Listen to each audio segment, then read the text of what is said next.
Welcome, mountain bikers. Thanks for tuning into Vital MTB's The Inside Line podcast. I'm honored to have Darren Murphy of PUSH Industries on the show today. We're going to keep that conversation about mountain bikes, products, COVID, the economy, the bike industry, supply issues. We're going to keep that conversation rolling.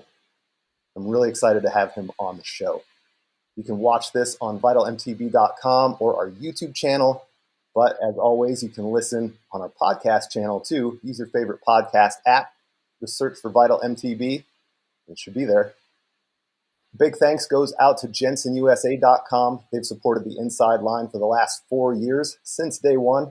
If you use coupon code INSIDELINE at checkout, you can receive 10% off qualifying items. Maxxis Tires has supported the show. They keep us rolling. They keep the fastest mountain bikes rolling.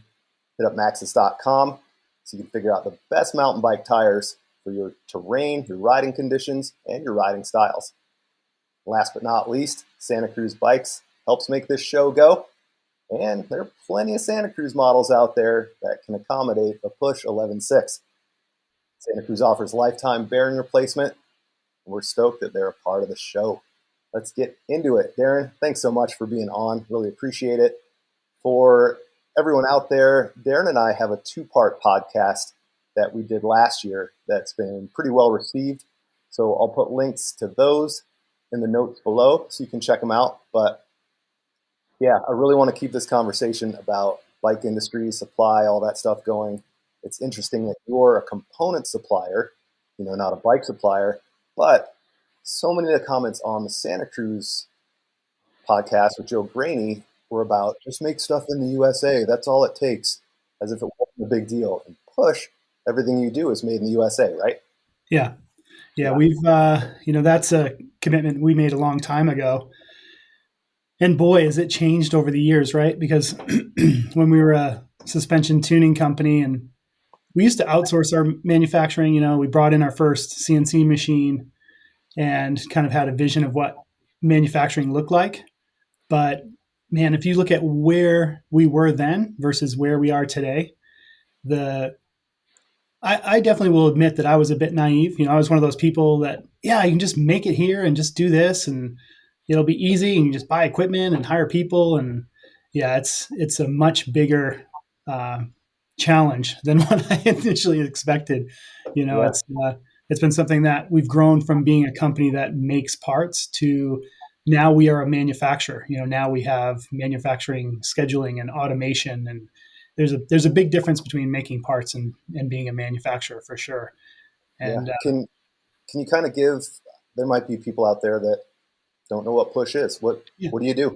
So PUSH makes we make high performance suspension products. The number one product is obviously our 11.6 rear shock. So we got into making rear shocks 5-6 years ago, and that's been really successful for us. So we kind of went from being a suspension tuning company to a suspension manufacturer, and so that journey has included, outsource domestic manufacturing into machining some parts in house into now being a full scale domestic manufacturer. So we make our 11.6 rear shock. We make hop up parts for front forks. Our charger damper upgrades and coil conversion kits. And not only do we make everything here, but our supply is domestic as well. So the springs that we use on our shocks and the seals and wipers and, all of what we call the hard parts, we buy and source domestically as well, which has a lot of challenges, believe it or not, because there's a lot of companies that don't make certain types of products any longer in the U.S. You can only get them overseas, which has been an interesting kind of learning curve. Yeah, we'll get into that. That's kind of a question I have is, if you have to depend on anything that's not domestic. But I love asking you this question because it's probably always impossible to answer. But what bike is getting the most 11.6 request these days? That's actually easy right now. It's hands down, Turbo Levo and Turbo Levo SL. Oh, really? Yeah. Okay. Yeah. Levo and Levo SL is our number one seller, and the Enduro is our second best seller. Okay, Yeah. interesting. Yeah. Yeah, yeah. When you Yeah. got a motor, Yeah. why not? Yeah. You know what? We have a Levo SL here, and it's a super cool bike. I like it. Yep, Yeah. cool. How much how much business is tuning versus new products for Push these days? Well, tuning is almost zero. We still do some installations of our fork products, although that's less and less because there's so many independent suspension tuners out there now that are installing our products. So we still do a handful of installs here in front forks, but it's really not a big part of our business. Mostly, it's 11.6 and all of our component sales are really what the business looks like today. Okay, okay, cool. So what's it like with Push and products and supply and demand? Are you sitting on inventory? Has there been no real change? Sort of struggle to keep up with demand? Like it seems like, man, if there's any time where like, oh, bikes are hard to get, so I'm just gonna make my existing bike a lot cooler with a shock upgrade. It seems like that's probably what's happening. But yeah, how are you guys doing compared to, what it sounds like a lot of the industry is dealing with? Um, from a supply perspective, we're in a good position, but we're facing lots of challenges like everyone else. For sure. For us, it was kind of a bumpy road, right? Because we launched the new 11.6 product line on March 12th of last year, and then 2 weeks later, the state shut down. So we had put all this effort, all this money, all this energy into building the first batch of the new product line. So when we went to launch it in March 12th, we had already gone through production. It was a 5 or 6 month ordeal of the business kind of being on hold and tying up all of our money in building the new product. We launch on the 12th. We get 2 weeks to start shipping some of it, and the state shuts us down. So we were closed for 7 weeks here at Push. Full And close, like yeah, it was a tough decision. We had leading up to the closure, there'd been lots of rumors, and so we've been talking about it with our staff a lot. So we've been having regular meetings with the entire staff, kind of going over what if scenarios and what that would look like. And there were so many unknowns. So yeah, we ultimately had to close down. It was a really tough position for the company because, like I said, we had invested all of our money into this new product launch, and then you can't ship anything, so just shut the doors. And so yeah, it was a tough period, like it was for everybody. And once we came back and business started to pick up, we spent all last year just playing catch up, because being a manufacturer, it's like we weren't manufacturing during that period. And so we had this small batch that we shipped out, and then we're behind the eight ball. So we spent all of last year basically just trying to catch up. Our customers, very loyal, very understanding, because we were 6, 7, 8 week lead times the entire year, which when you say that today, it seems like nothing. When we're talking about that's like, oh, no big deal. you can't get a bike for like 8 months, and so to hear 8 weeks, so you're like, oh, that would if people could get bikes in 8 weeks, yeah. Yeah. So for us, yeah, we played catch up all last year, and it was we had scheduled our first manufacturing expansion last spring. COVID hits, and that all gets put on pause. So we kind of had an expansion planned in April, May, and then August, September was going to be a second phase. And so neither one of those happened because we were really hesitant, like a lot of people. Like even when we came out and business was good, still hesitant. There's still so many unknowns. And so actually, we are currently in the process right now of that expansion. So we're doubling our manufacturing department, and we're hoping within like the next 30 to 45 days that'll be completed. So within a month or a month and a half, we will have gone through and actually doubled our manufacturing capacity here at Push. So Wow, yeah, gnarly. Did yeah, did you have many orders canceled? yeah, oh Early on. yeah, yeah, staggering amount. Which was it was tough because we had a good year. We had much like everyone in the bike industry. Last year ended up being good for us ultimately. But yeah, the amount of cancellations that we had was something we've never seen before. And just as a business, you've never experienced something like that. So just managing it too, like customer service and cancellations and refunds, and yeah, it was a tough deal. It just added a whole nother layer of things to our operations that, we were already pegged, we're already pinned, we're already working as hard as we can. And then we had these new things that were being kind of piled on. And so, yeah, it was, I mean, it's like everybody in the bike industry. It just, you're pivoting constantly. We spent all last year just trying to figure out what the next move was and how to handle this best. And for us, we're a customer obsessed, customer focused company. And so we just tried to communicate as best we could with everybody. Yeah. Sure. So right now is demand pretty high? Yeah. Demand is high and inventory is good. And like I said, for us, it's just going to get better. And yeah, we have lots and lots of new customers, because I think, we're in a unique position for sure, because obviously there's a lot of retailers, for instance, that are looking for product to sell, right? Part of the challenge I think that we face as a industry here domestically is, bike shops experienced a really nice boom last year, but now they're struggling to get inventory, and they have to have something to sell. They have to have something to generate income. So we've definitely noticed a huge uptick both on the OE side. We just recently launched with Forbidden a few weeks ago on the new Dreadnought. So we've got some new OE customers that are coming to us, and a lot of new retailer customers because we have stuff. They're just looking for a way of, hey, we've got to generate revenue, we've got to pay employees, we want to keep running. So it's actually put us in a pretty decent position. So cool. So would you call this high demand a good problem on your end? It seems like you're managing it relatively well. Yeah, it's an exciting time around here. Things are changing all of the time. Yeah, I mean the demand is awesome, and fortunately, one of the things that we did by dumb luck is in the fall of 2019 we started moving all of our systems to cloud based.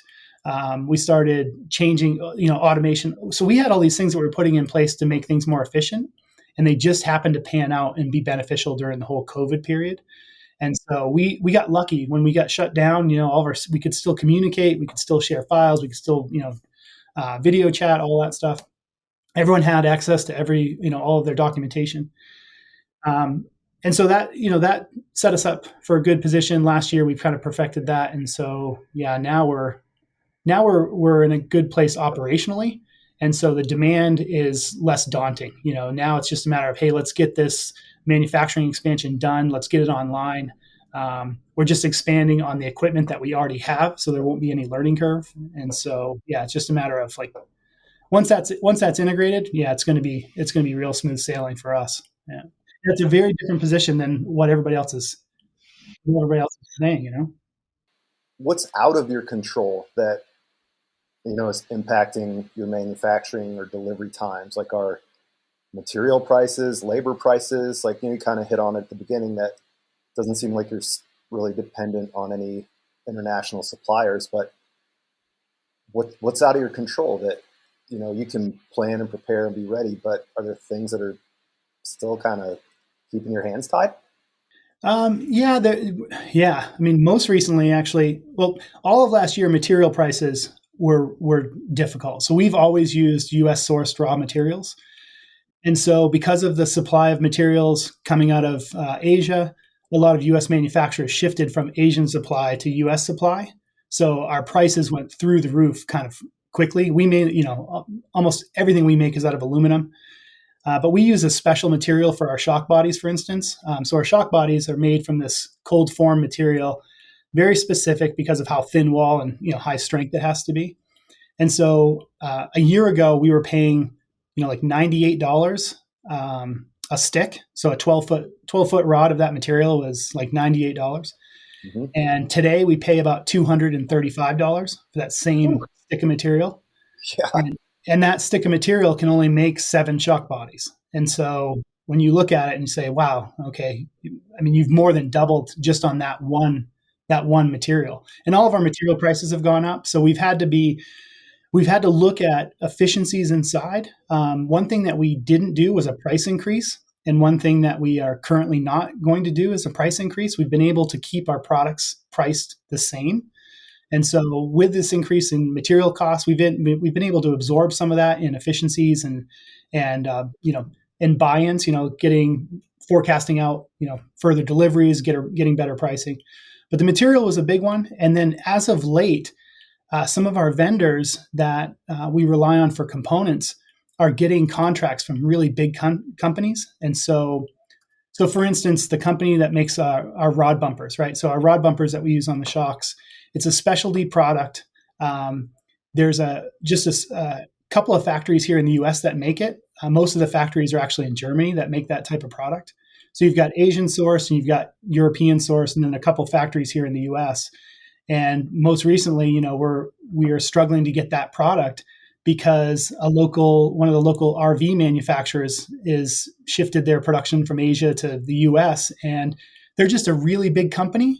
And so it's kind of a bummer when you have, like, we've been a customer for 16 years. And while we are a small company and a small customer, it is a bummer when you get shuffled to the side a little bit because a bigger customer comes in and has, more resources. And we've found that with a couple of our products. So we're getting delays from suppliers because we're just, I don't want to say small potatoes, but there's just bigger companies that come in and kind of muscle us out of the way, which is a bummer. Yeah. And that's the biggest challenge. Like the material costs going up, it sucks. But as long as the supply is there, you can deal with it. We can navigate that. But when you have a company that you've been getting a product from for years and years, and then you kind of get shuffled because a bigger company comes in and takes a spot, those lead times. That's what's really challenging. And that sounds like a bummer for sure. Yeah. To address some of the, just make everything in the USA. That's all you have to do. Like what? How realistic is something like that? If brand X is using overseas labor and production for them to come over here, like, I mean, is that even possible? Well, I think I know you realize it. I don't know how many of the listeners realize it, but they basically have two types, right? You have companies that do a lot of sales and marketing and design, and then they rely on the factory to do all the engineering and manufacture to understand that aspect of it, right? So they can lay out what they want it to look like and kind of the shape and stylize it, but then they need a factory to do all the engineering and the hard numbers and the tool path creation and material sourcing, all of that. So a company like that coming to the US is going to have big challenges, right? Because you have to find a manufacturer. So say you're machining pedals, right? Say you're a pedal company and you want to bring your pedals to the US. Well, you have to find a machine shop that can machine the pedal bodies and the spindles. You have to find bearing supply, all of that. And you have to find a company that's willing to do the engineering work for you, willing to do the tool path generation, the testing. There's a lot to it. So I look at someone who's in that position. That's going to be a long road, right? There's going to be a long road to find the right suppliers and work with them long enough to come up with a process that works at a price that works. And then you have the other companies who are actually, have factories or are involved closely in the manufacturing. And for them, you can do it, but it's a huge investment in time and cost. To just pull it back. Had you asked me a few years ago, I would have said, "Oh yeah, it would be easy." But now I have a much better understanding of what it actually takes to manufacture a product. And so, yeah, I mean, it would take years. I think if a company was to try to, onshore, I think is the term they use. Yeah, I mean, it would take a couple years of wind up and a huge, massive investment. The investment is, I look at what we've invested in manufacturing, and we've done it over the years. But to move your manufacturing here, you have to turn that on overnight. You'd have to build a factory overnight, which there's lots of companies that are talking about it. I'm sure you've heard the murmurs too. There's people that are looking into it, and I know there's going to be people that'll do it successfully, but it is a big uphill battle. It's not just a switch being flipped, is it? No, and again, I look at how much of our manufacturing has been, like a lot of our company's intellectual property is in manufacturing, like how you use a specific tool, how you use a burnishing tool or a reamer or an end mill, or like what brands and what aluminum, and I look at all of that, tribal knowledge, I guess, that we've learned and documented over the years. And That's something you can't buy. So if you came to Push and looked at all the equipment and said, okay, I'm going to turn on, I want to build this factory, and you bought all of this equipment and hired people that don't have all of that tribal knowledge and don't have all the understandings of the ins and outs of how you do material handling and all of that. Mm-hmm. I think that's the biggest challenge. The challenge is not buying equipment. It's not, it is finding people here in the U.S. That's the other aspect. But you can get all of that stuff, but it's the tribal knowledge. That's why the factories in Asia for bikes are so good, right? Because they have so many years under their belt, and they know all of the ins and outs. And when something goes wrong or they're having a problem with something, there's someone in the factory that says, "Oh, yeah, I've seen that before. I remember, 2 years ago we had that same problem, and this is what we did to rectify it." Yeah, and that's what we have. So as a company, sure, we have intellectual property as far as patents and product technology, but ultimately, how do you make an 11.6 the way we make it? And that's the understanding that just comes with time. You can't buy that. Yeah, just that experience. Yeah. Yeah. Hmm. So it's not something where, it's not as easy as, hey, you can just, if you're a pedal company, let's just buy a CNC machine and let's make pedals. Yep. Let's make a stem, right? That's easy. Yeah. Okay, cool. That's super insightful to hear. Yeah. How's the OE game going? I mean, it sounds like there's, you mentioned Forbidden coming on, but are brands wanting to be more involved on the original equipment level more, or is it, what kind of, how much business is one-off shocks for customers versus OE? Is that changing? Yeah, I think they're growing proportionately. So I think the percentage is the same, even though we're adding in both categories. Mm-hmm. But yeah, I mean, certainly more OEs are approaching us. And I think it's, again, there's, it seems like a lot of what we're going through as an industry is more parts supply than it is frame supply. It seems like frame production is actually better off than component, hey, I think, and even Joe touched on it, right? In your interview with him, it's like, yeah, we can make frames, but we can't get an XT, build kit, and so saddles a year out or whatever. Yeah. Right. Yeah. And so I think that's a big part of it. We're benefiting from the fact that, hey, there's companies that can build frames, and there is parts supply out there, right? But just not at the OE level, because they buy in such huge bulk. It's a big deal. But being able to build a bike from a frame, it's a little trickier. And, it used to be you could just buy all the parts whenever you wanted. Now you have to kind of hunt and peck a little bit, but at least you can still build a bike. And so the opportunity for us is we have these OEs that are approaching us saying, hey, we can build a frame and put this shock on it and sell it as a frame kit for someone who wants to do a high-end build.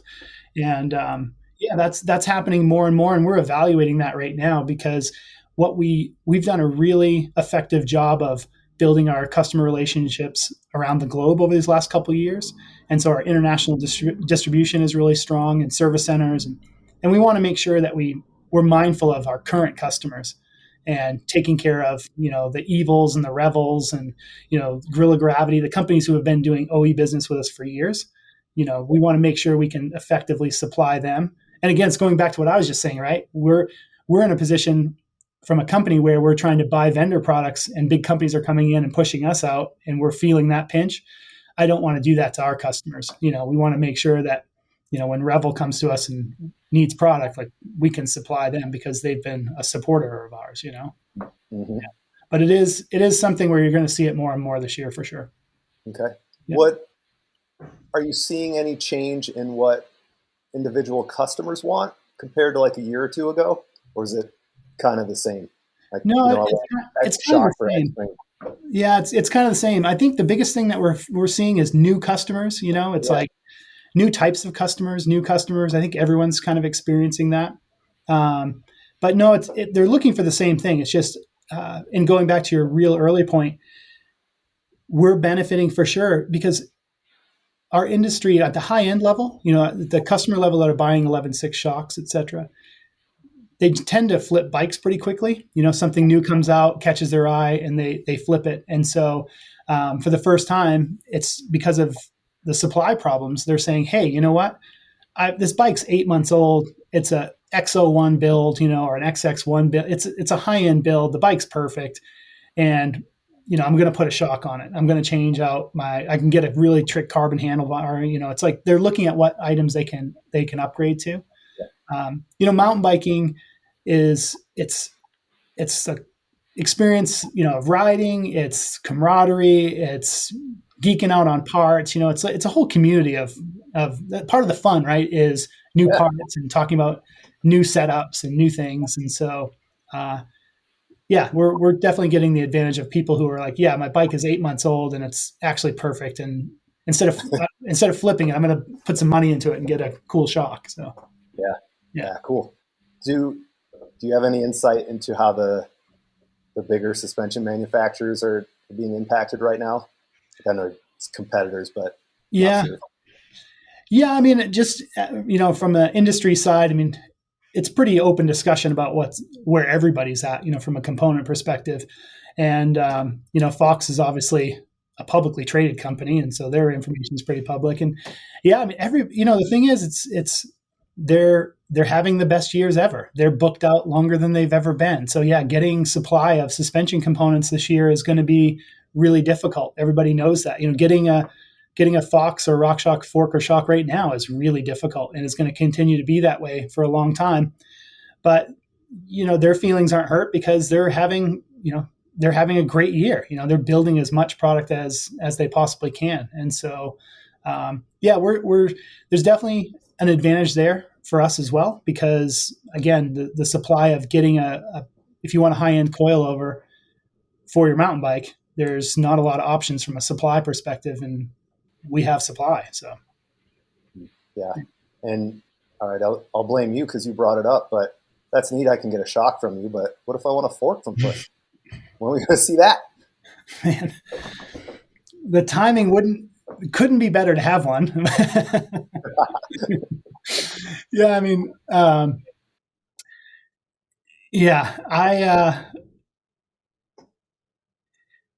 it can't come soon enough. I wish we had something right now. We don't. And we're very mindful of the fact that we don't have a front fork at the moment. But it would be awesome. I think people would be extremely excited to have a front fork that was made here in Colorado. I think that having a really awesome alternative by a company that was made here in Colorado would be sweet. For sure. Yeah. All right. Cool. I'll keep trying. Yeah. I'll see if they'll spill the beans someday. You'll be the first one. If I'm a Push customer, like, what's my lead time right now if I want something you currently make? Right now it's good. We're about 2 weeks. Nice. Yeah. So again, we played catch up all last year and spent most of the year just refinements and improvements. And I have to give huge credit to the crew here, because, and I just mentioned this on a LinkedIn post yesterday. I tend to get a lot of credit, because people know me as Push. But the reality is, man, we've got a huge staff of people here. Not huge, but we've got a staff of people here that just are knocking it out of the park. From engineering, design, R&D, manufacturing, assembly. I mean, they're all kicking ass, and everyone's worked really hard to kind of reel things back in.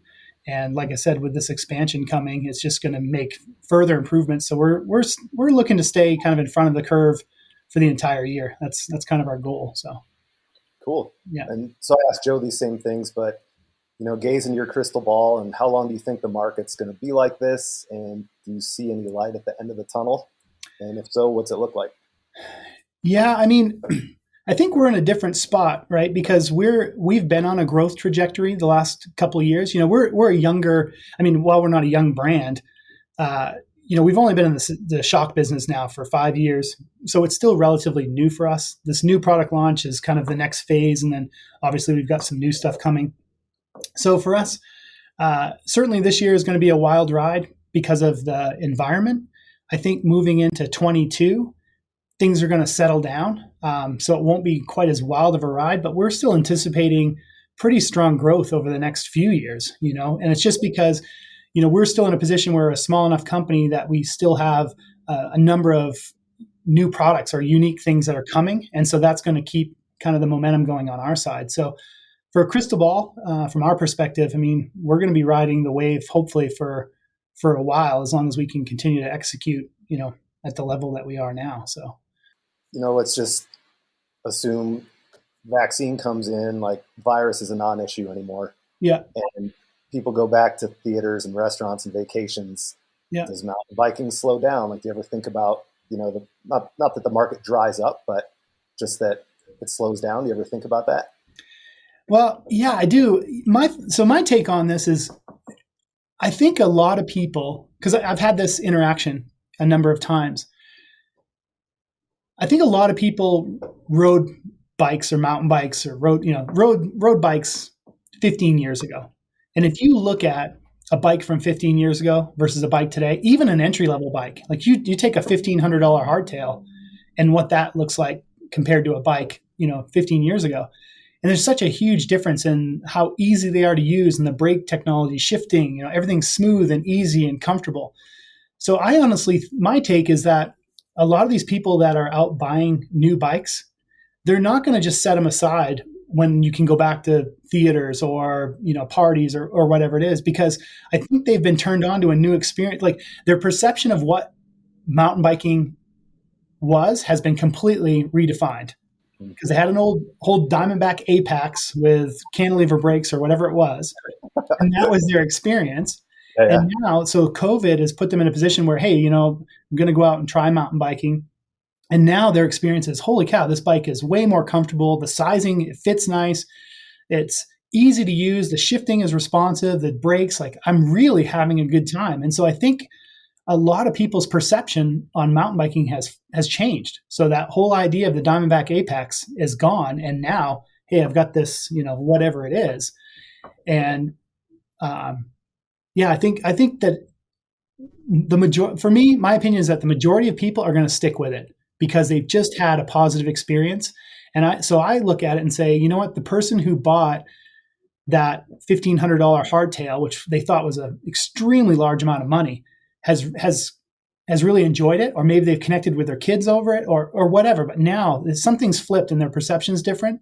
And so now they're looking at it saying, yeah, maybe that new Santa Cruz full suspension bike, that looks pretty cool. Like, I want to try that out next. And what happens then? Once they get on to the next level, it's even more comfortable and more fun. And so I think it's going to have, I think it's going to have some momentum. I think there's going to be certainly a drop off, but I also think that there's going to be a large portion of people that just had a great experience, completely redefined what they thought biking was, and they're going to stick with it. Yeah, cool. Go industry, yay! Yeah, that's right. It seems like down the line, that's good for you. The more people get serious, the more they're looking to make their bike even cooler and perform better. So yeah, 100%. Yeah, and obviously, we're in a different. That plays into kind of our crystal ball question. We're small potatoes compared to the Fox and RockShox of the world, right? You look at what they build and what we build; it's not even remotely the same. And so for us to stay, kind of active and have growth it's a different perspective than where those guys are at. Yeah. We're better than them. We're going to buy them someday. We're just going to. Well, cool. That's all I have. Is there anything that, is on your mind you wanted to talk about? But no, that's good. No, I'm happy to chat. It's one of those things where I was thinking about it driving in this morning for this call. I think the industry, it's our industry is, it's funny when you look back and hear us complaining about the Interbikes and the Sea Otters and the like everybody has some kind of sob story. Uh-huh. Whereas now I think everyone is like dying to have some kind of event, because as an industry, we're so connected. It's like, how many times have we run into each other over the years, over a beer or something at some event, and our industry is so dynamic and so many things happen. I think while everyone's kind of doing well, I think everyone would rather maybe even have it tick down a little bit, but have the events and the camaraderie and, the hassles of going to Eurobike because it's in such a remote location. But, those are things that we all miss. So it's cool to actually talk via video instead of just phone, but I'm looking forward to getting back and bumping into people at events. Yeah, me too, for sure. Yeah. So, cool. Well, thanks, Darren. All right, it's Momer. PushIndustries.com. Yeah, thanks. Yeah. keep on trucking, and then send me a photo of that fork if you ever make one. I'll text you. All right. Thanks. All right, later.